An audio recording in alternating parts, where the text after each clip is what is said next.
Hello বন্ধুরা, তো আজকে ছিল হোলি। তো হ্যাপি হোলি সবাইকে।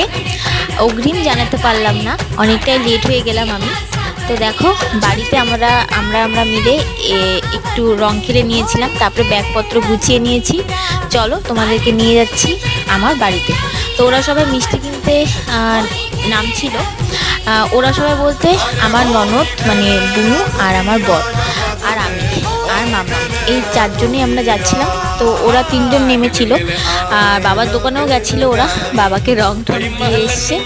আর এদিকে দেখো, আমরা বাড়িতে চলে এসে সবাইকে ভূত বানিয়ে দিয়েছি অলরেডি। আর এদিকে আমাদের ঘরে যে হোম থিয়েটারটা ছিল সেটা বাইরে বের করা হয়েছে। আর এখানে আমার একদম কটা বাজে বলো তো, 2:30 বাজে। আর আমার মেয়েকে আমি স্নান করার জন্য নিয়ে যাচ্ছিলাম, ও বারবার কান্নাকাটি করছিল। ও এখন স্নান করবে না, ও এখন আবার হুড়ি খেলবে। আর এদিকে আমার ভাই আর ঠাম্মা মজা করছে, এদিকে গান চলছিল।